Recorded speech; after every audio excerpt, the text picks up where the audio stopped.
सफलता तो छुप नहीं सकती, सफलता बोलती है, कदम कदम पर बोलती है। आदरणीय, मैं बता देना चाहता हूं कि ये देश ये एकता का देश था और जिस समय देश के अंदर देश में फिरंगियों का राज चल रहा था, उस समय देश के अंदर ना कोई बाबरी मस्जिद का झगड़ा था, ना कोई मंदिर का झगड़ा था, सिर्फ और सिर्फ था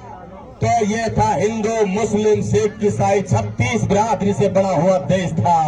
और उस देश में सिर्फ ये दिख रहा था कि फिरंगियों से, अंग्रेजों से देश की आजादी के लिए हम किस तरह छुटकारा पा सकते हैं, फिरंगियों को किस तरह यहाँ से भगा सकते हैं। तो मैं नमन करता हूँ उन लोगों को जिन शहीदों ने देश की आजादी के लिए बलिदान दिया था और देश की आजादी के लिए अपने प्राण न्यौछावर कर दिए थे। और देश की स्वतंत्रता के लिए देश का जो नौजवान है, देश का जो बच्चा अपनी टैलेंट का दिखा रहा है, देश का नौजवान अपने कार्यों में लगा हुआ है और देश का नौजवान जो बढ़ चढ़कर हिस्सा ले रहा है, वो उन शहीदों की देन है, वो उन भगत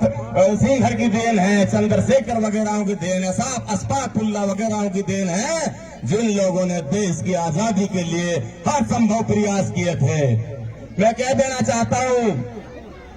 ज्यादा लंबा समय जीने से बेहतर है, गीदड़ जिंदगी जीने से बेहतर है कि शेर की जिंदगी चाहे 2 घंटे के लिए जी लो, लेकिन जिंदगी शेर जैसी जीनी चाहिए, ना कि गीदड़ जैसी जिंदगी होनी चाहिए।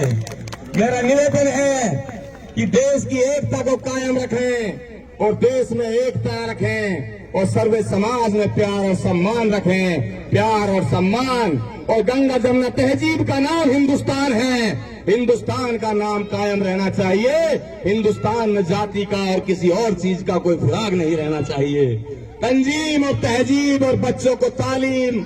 इससे ज्यादा से ज्यादा जोड़ा जाए और ज्यादा से ज्यादा इसमें जो है हमारे जो पढ़े लिखे हैं, हमारे जो मास्टर हैं, टीचर हैं, इन लोगों को ध्यान धरना चाहिए। ये सब इन्हीं बच्चों की काबिलियत है, इन्हीं बच्चों के आधार पर, इन्हीं नौजवानों की